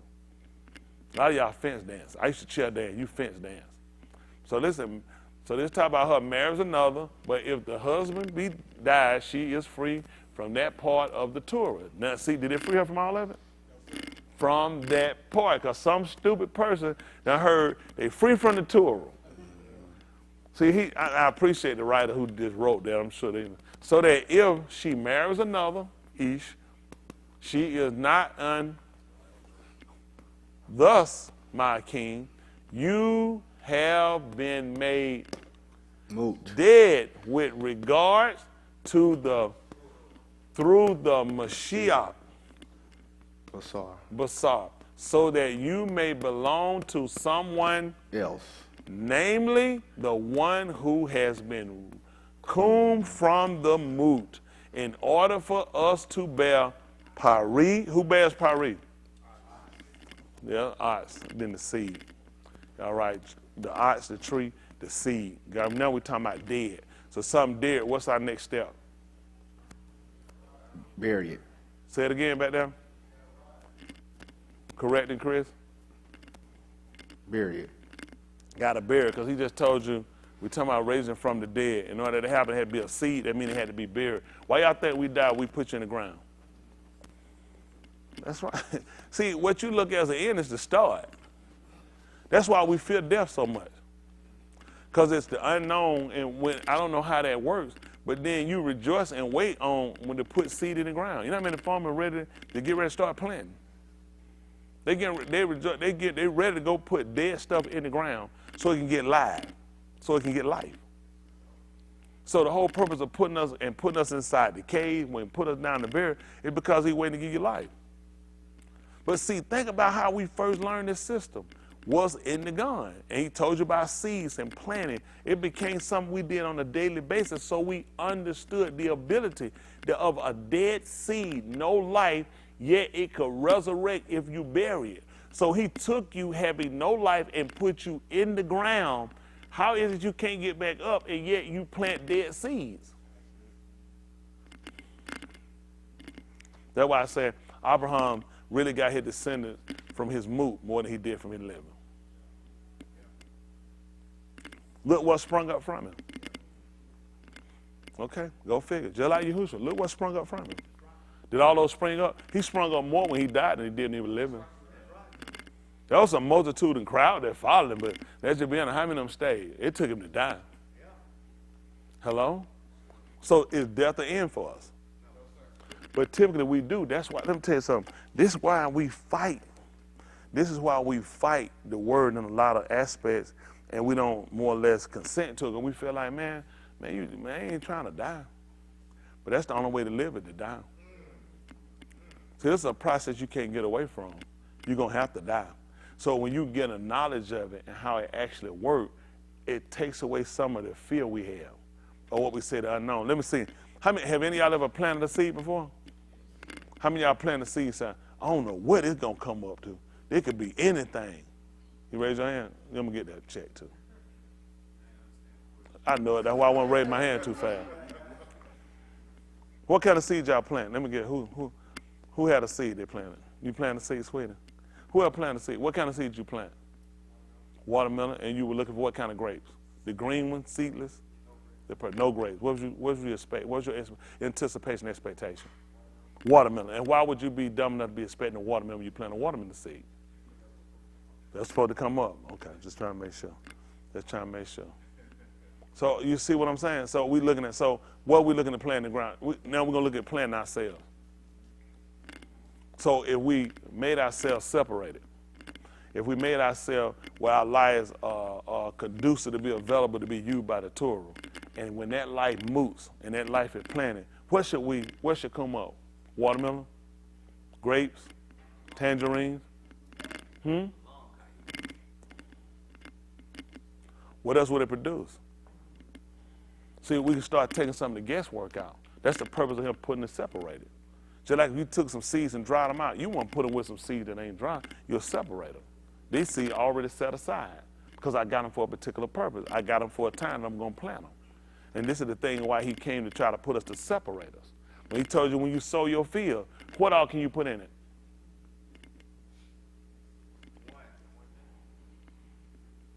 Why do people think he going to bury them with us? He only looking for one thing. That man, I don't know what he's for telling that man going to raise, he going to have all these different vegetables. I don't know where these people get this stuff from. He said, you can't sow your field with no diver seed. You can't. He want one thing. That's what they try to keep him on. Because these folks keep thinking, one thing we get to help, the sis is going to be there, the Buddha. Where you going? Oh, yeah, they'll tell you that stuff. Oh, that folk, they'll get you to believe anything. The man told you, he said, you can't sow your field with no diver seed. See that? It's conducive for us to understand what produces it. Go back and look at the tree. That tree can only produce one thing. That's why it made it that way. You can't get no tree that's going to be producing no 4 and 5 different fruits. Because I'm only looking for one thing from you. Hello? That's all he's looking for you, one thing. And the way he's going to get it from you is you lining yourself up and you following this. And you understand the premise of why you got to break away and you going back. That's a problem for him. That's a major problem. You talking about people, how many of y'all have gone to see people that can do palm reading? Crystal ball. That crystal ball reading. So what we call this stuff? What we call that? Soothsaying, witchcraft, all this stuff right here. So let me see. I done come out, heard the word, come out, and I go back and I commit it. Or we don't consider that consulting the dead? Because how would it not be? He just told you that you're supposed to be dead from this stuff.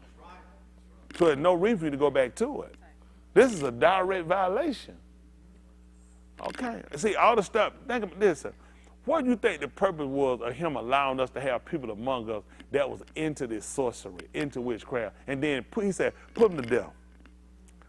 And that let us know this is a bad act. You'd have killed it. They catch people, they kill them. They said, you kill them. So he said, now he caught us with a behavior.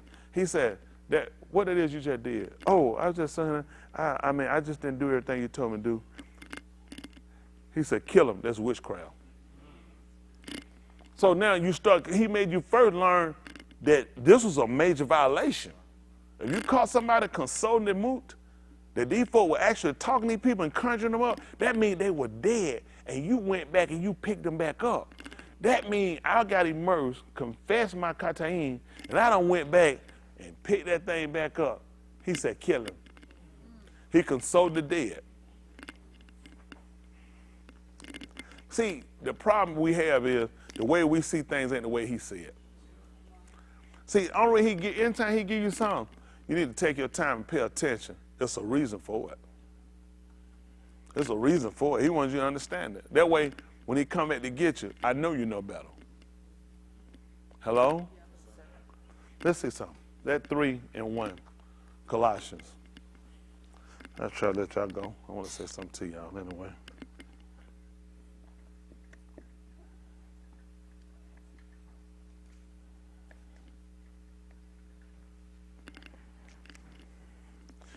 We're talking about that, therefore now being no condemnation, correct? Yes, sir. Okay, let's see where they go. This is Colossians 3 and 1. Listen. So, if you were cum along with the Mashiach, then seek the things above. Let me ask y'all a question. If you cum, that's a resurrection. What happened before that? You did. You had to die. Go ahead. Where the Mashiach is sitting at the right hand of Elohim. What's the name? Benjamin. Son of my right hand. Go ahead. Focus your minds on the things above, not on things here on the rocks. Tell me why, Moot. Tell me why, Lee. For you have Mu, and your Kai is hidden with the Mashiach in Elohim. Who gonna understand this? People that know the Torah. You're exactly right. People that know the Torah. Because he just explained them about marriage. That once you're dead, that you're no longer committed to that. So he's telling you now, if you done been coon with him, because you got to remember now, our birth came in through him being put to death. Our life came in existence through him resurrecting from it. Because he showed us, he revived from it. Remember, he died because of Kata. But he revived under Kai. That's why he can't come back to do it again. See, him coming back to die again for sinners is the same sense of you being saved and you going back to commit sin. I can't do that. See, he died to it. So it wouldn't make sense for him to come back here and die for it. I can't go back and repeat that act no more. That act can't be done again. It's impossible for me to do that again. So when you kind of start to understand the premise, that's why it's important for you to follow and pay attention to things that he's trying to tell you about marriage. He started out with something as simple as the people that know. Really, I'm talking to people that know the Torah. Then he started telling you, this is one of the Torah instructions concerning marriage. Well, now this is what I'm going to use to get you to understand what state you're in. You had a commitment to sin. You were obligated to sin. You were under sin. That's why he talked about, who he talked about being free, the man or the woman? Why the woman? Because she was bound under the authority to do whatever her husband tell her to do. Guess what they said? Sam made me do it. That's why it was important to use her part and not him. Now he talked about who being dead, the woman or the man. Because the man being the authoritarian figure, that authority is now been released. It's been relinquished. It has no more hope. It makes no sense no one walk around talking about my dead husband, right about this time, he want me to cook his dinner, so I cook his dinner every day at this time. How long he been dead? 37 years. And y'all laugh because it's funny. But folk go back and commit sin. And you laugh because you say it's ridiculous. He looking at you, he laughing because he says it's ridiculous what you're saying. Because it makes no sense. There's no obligation holding you to it. So at this point, this is something that we'll say you are willfully. Because the book did say that if we willfully commit qatar, after that we come into the, because he did say he was speaking to them, what knew it. There remain sacrifice. It can be devoured. They go, you looking for your child, they said somebody dead. They said, you got the body. They said, we don't have no more remains. What that mean? Ain't no remain. What that mean? Just a finger, an eye, some hair. What is it? No remain. What it is? What about 4 of the toes? How about some nail clippings? That's what he's saying when they come down and trying to renew you again. Ain't no remains. See, Yahushua will offer. That's why we say he became our zabat. He became our sacrifice, the offering for. Once that was devoured up, guess what? Ain't no more remains. You know what we're told when we went, we had to get the manna. How long we get this stuff? How long this stuff supposed to stay? We got to eat it then. Get it, got to get rid of it. Eat it. He let you get double for Shabbat. Get it, you eat it. Because them folk were gathering every day. So they had to consume what they had there. They could have gathered on Friday. I got nothing really. I ain't got to go out Tuesday. They were gathering every day. He said when Shabbat comes, you can gather for 2 days. Because you can't go out to gather. That meant every day they were gathering until they eat. He said every man to his eating. Every man a homer. You know, that's it, no remain. He said it's no remains. So there's no remain. That's why he can't offer. I don't have that body. I don't have that to give you. A zabat, a sacrifice, something. There's not one. So how you going to do it? Are y'all understand these premises? Y'all look so dead. I don't want to be tired. You ought to be tired of committing qatar. You ought to be tired of being stupid. Not just y'all here, y'all be tired because we're breaking it down to the most simplistic part of you realizing you're not going to get away. You're not going to escape this, man. You're going to pay for what you're doing. So he's trying to make sure we got the clearest, concise understanding. So there should be no reason for you to just go and commit this qatar. He said there's no remain. There remains no sacrifice. We talk about being remains. Can we see what remains are, please?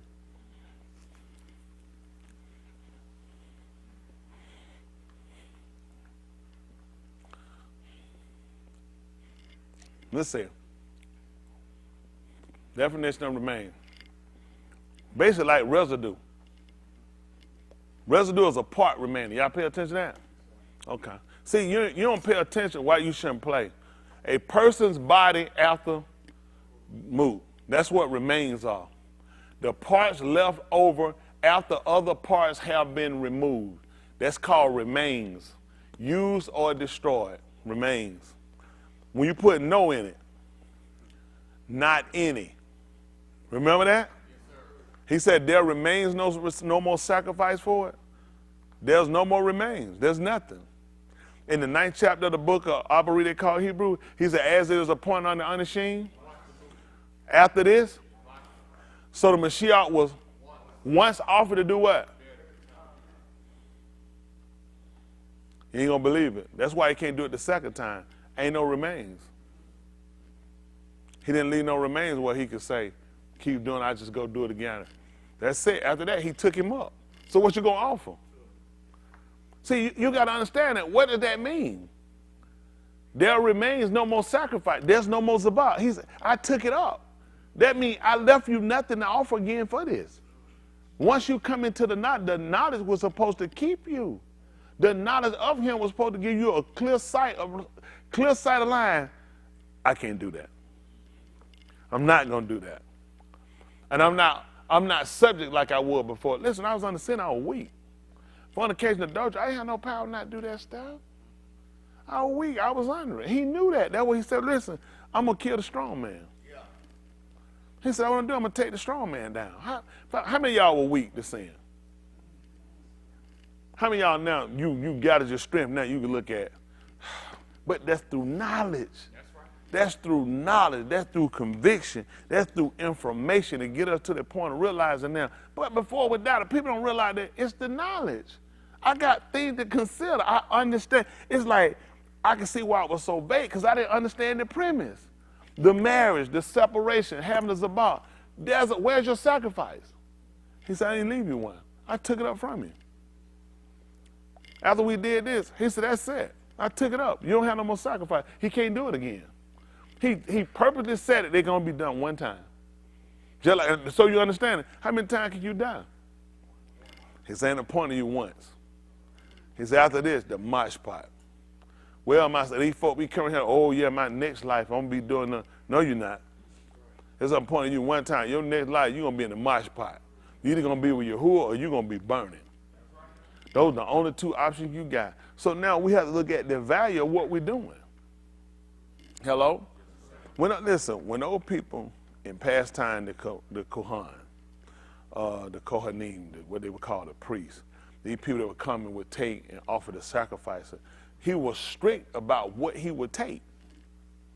That's how we know what he'll take now. People say, anybody try to join, you supposed to take them. It ain't your job to try to judge nobody. You can't. I know where people get that from. That's why he had the Kohan now for. He knew how he had to judge. He was Mosh partner then.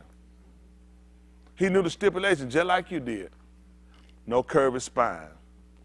Ain't it right? Nothing can be broken on it. Nothing can be defect. No spot. Nothing. He knew he had to examine to make sure it could be no defect. He won't accept it. He will not accept it. So that's how we knew that Yahushua became the Talmim sacrifice, which would be the complete. Hello? Which would be the fullness of it. That was everything that was intel needed to cover us, he was the fullness of it. Talmim, he was complete. That's right, it was complete. That means you've done it all. He said, I did it all, complete. So we knew that he would be sufficient for us to be able to cover it. He said, well, you only get this one time. Hello? Then we understood what kind of pattern we had to mimic. You got to mimic the same thing. You got to be Talmim. You got to be complete to get this done. That's why we're going to have to start looking at, we got to cut some stuff out and add some things in and fix some things, repair some stuff. At the end of the day, it'd be a treasure for you to sit him and you be on deck, because it won't be long. He going to be taking some of them out. And you don't know what your number going to be. And I ain't going to be able to lie for your family. I ain't going to be able to lie to your family. They're going to be pissed. They're going to be mad. But I'm going to tell it. I'm going to tell it. They don't want to know why I ain't preaching about you. You're not my problem at that point. I'm trying to get to living. Y'all got it? Everything I'm going to put in y'all, I'm going to put in it while you're living. When you're gone, all of my obligations are done. They're over. I'm for the living. Y'all got it? Same thing like Yahuwah. Don't make sense. I can't preach for the dead. Preaching to the living. Ain't nothing I can do for the moot. The moot done ran their course. That's why you got to get yours while you're on this side and get it right. Everybody got to start examining. You got to start looking. You got to start being careful about. You got to start looking at maintaining to work. Because a lot of y'all raise your hand. Yeah, I haven't stopped. I know you had, but for that reason, lies just come and been lying so long. You know, the lie and the truth look just alike, and that's scary too. That means all you've been seeing is the same lie. That's crazy that you think the lie and the truth look just alike. That's scary to me that y'all folks will do stuff like that. Y'all scary, but that's where you at. That's why we got to fix this. Y'all getting ready to come up on the cup, right? You shouldn't be examining now. I assure you, I'm not looking to examine myself for the cup come. This is supposed to be a daily occupation. Y'all hear that? That man there. Now, if you did be risen with the Mashiach, you supposed to be seeking those things which are above, not those things which are on the rise. Isn't that right? Because he told you why? Because you're moot. And your kai is supposed to be hid in him.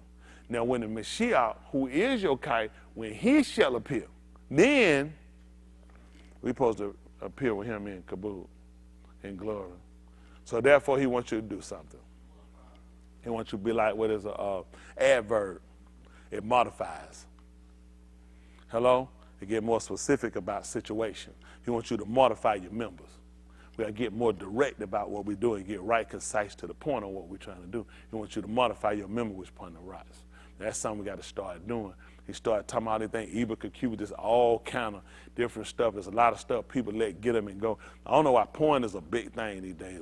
This is like, porn ain't new. I don't know why so many, it's the same. People get the same driven stuff. The computer, all you got to do is just go in there, send an email. Open my email.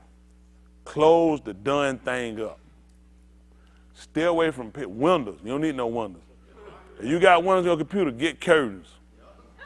Make sure you don't pay. Right, get curtains. There's too much of this stuff going on. Ain't that right? You got that much going on. Get windows, get curtains, or some draperies. Cause you don't need to do that. You got to type that stuff in there. That stuff don't just pop up. They don't pop up. I don't have no titty pop up on my computer. I don't be typing no titties in my computer. No, dang. No. On your computer, a bunch of pickles just start shooting up on now. You sick. Them keys you been playing with. And I need to change your lock. That's the truth, ain't that right? I know what's going on right here. Change your lock. It's just being honest. Y'all gotta get serious about you. Listen, these are things that set you up for failure. I'm gonna go watch porn. Where I'm going, I get through looking. I'm just look. That's it. This thing ain't going in my hand. I ain't finna do that. Where I'm going. You know what I'm saying? You really, that be practical. You sitting here putting the tools in, saying you're doing the same thing is charming. You're doing the same thing in witchcraft. Where's it going? It's it. Where are we going? I'm gonna watch this, then I'm gonna be good. Man, you're gonna be hard as sheetrock. Don't fool with it. No, just leave it alone. Because you feed something that's gonna go on, you got to do something with it. You gonna start dripping? Now you gonna say, and I don't know how it's going. I mean, it's wrong to watch sin. Ain't it wrong to watch porn? Now, guess what I'm finna do? Now I'm finna justify. Sin is sin, right? So now go on and fulfill it. See, he keeps showing you all you doing. Now, how you figuring is how he watching you. You calculated. And yo, he looking at, I'm calculated too. I'm gonna see how far you go because I'm watching you. And it's gonna come back up against you. Don't let nobody make no fool out. Yeah, you're gonna have to fight it. And you're supposed to fight it. You're a man. A man supposed to be with a woman. These are the rules of engagement. That we saw it out. Listen, he need a woman. These are the rules of engagement. That's why you got to stay away from things. Now, some of them have already had the opportunity when we've been married. Some of them, because Pope didn't work out, they put them in a situation where now this is more of a struggle, a thing they have to fight. Some of y'all fight, you ain't got to fight. Like seeing brother, it took me when we want to get married. You ain't got to be jacking off. You be jacking up cars. I'll go get you some jack cheese or something. Ain't that right? Ain't that right? That man sitting around here like he got a candlestick. Jack be limber. Yeah, you can't be fooling around. Got to get that thing together. I know it's a fight, it's a battle, but everybody here, we know what we got to do. It's going to be a fight. Everybody listen, these different wars that we fight with our members are wars that we actually set and we created. We crossed lines. We went after things. We went and we did things. He put you here and realized, who in here going through something they ain't have nothing to do with it? Just tell me, who in here didn't have nothing to do? Man, my life all screwed up. I ain't did nothing. I ain't had no parts of this. We all played a part to him. We knew what we shouldn't have done. We knew. We jumped fast. We went fast, and we knew we should have looked. We just jumped in there, and then you got up in the air and then grabbed the somersault, realized, ain't no water in the pool. No little student, you should have checked. I ain't know. I guarantee that I checked if I'd have ran up, just shot straight at that jump, that dive board, and popped out that thing and started somersault. I didn't check the pool. How deep is that pool? Ain't that right before I go to diving? It's just stuff we all sit around, we consider. You go back through your mind, look at yourself. I know somebody ain't raised their hand because they're looking at they don't want to get cut down. You ain't going to get cut down. I just say how long you going to tell that lie. Everybody here know. We know what part we played with how our life is and where stuff at. We played part, we did stuff, it's stuff we told. I remember one time we talked, I remember one time, I would tell him, I said, people look at stuff and don't want it. I remember when asked one time you remember we were talking about getting married, he said, I knew. Remember that? He said, I did. He said, I saw the signs. He did. He said, I saw this. A lot of folks try to play like them. So he, unlike, he ain't the only person. A lot of folks be, some folks, I ain't seen that. Not me. Some stuff you knew. It's some stuff about you. Everybody, let me tell you something. The hardest stuff be with everybody. Ain't none of us in here without life the way it is, because we ain't got no idea. And you tell that lie to somebody else. I guarantee you I know why my life the way it is. It's just stuff we don't want to admit, we don't want to face. You know why your life the way it is. You quit telling them lies. You know why. You done been sneaky, you been conniving, and you got duped. It come right back around. I got tricked, and you ain't never tricked nobody. But hey, I ain't tricked nobody. Yeah, I know. You're a liar, so you just want to pick which lie you want to say you want to done now. Every one of us, we all know why I like the way it is. Just stop telling them lies. Tell them we don't know why. That's a lie. You're a lie to link, your butthole stink. Every one of us here know what we done done. Know good and well what kind of people we done been. He come back, I just serve you back the same stuff you cooked up. Same stuff slick around and throw it on folk done, come right back around to you. Who in here don't know why they like the way it is? Y'all tell the truth, you don't know. You just don't know. I guarantee we start talking, I'll go your life with you. I guarantee we'll find out right quick. It ain't gonna be hard. We're gonna go right back over right quick and let's find out. I want you to just know the man more than fell. I shouldn't have to suffer that long. You know why we suffered long we had to suffer? Because we that hard-headed kind of niggas. That's all the reason. Come on, ain't no parent gonna whoop a child, you fuss at them and they break down crying. You finna get a belt and peel the skin off of them. You said, don't even take that much. Why you think you suffering like that? Why you think, what you thinking, why then? We had folks that have, brother, you have certain folks had, brother, they said, well, my other brother, my dad had to beat him. I guarantee you, why he used to have to beat him like that? He stayed there bad, stayed in the more, kept doing. Everybody got it. They know why they folks know why. Folks tell man, somebody, man, you to beat me like a mule. Yeah. And why? And what you were doing? Because we like to lie, act like we don't know why stuff happened to us. We know good and well why. They're like the folks, like our father told us, it's an half-hour sin. We ain't got no, we know them. No folks don't tell that lie. They admit it. They say half-hour, they say we know what we done. So they're like, oh, Lord Jesus, we don't know what we done did. We know what we doing. Just stop it. They're trying to get this thing right. It might be the last time. Some might take the cup this year. It might be to your move because you ain't stopped telling lies. You ain't stopped living lies. Time to get this stuff right. Time to get this stuff right. Don't y'all know the whole world watching us? These folks, listen, folks all over watching. They ain't got no choice. Ain't nobody telling these people nothing. Quit slicking and sliding and ducking behind. Just time to just get it right. Everybody get it. If you love your life, you want to make sure you don't burn, get it right. I know some of y'all still try to slick me and try to play me and try to do that, but that be fine. Like I said, I assure you, I'm the least of your problem. This man watching you. Something wrong with your mind. I'm telling you what I did try to do. Try to see if I can slick my pastor. I just see if I can just try to get around. That ain't even worth my time. For what? Why do I need my pastor not to see me? Why do I need to fool my pastor? Think this your nigga mind. Think about your dumb nigga mind. What exactly are you trying to accomplish? The reason you need to fool me. You understand you sick? That ever came to my mind. I just need to try to slick him. I need to see if I can get around. For what? Why did I come if it wasn't for me to get right? What is my purpose?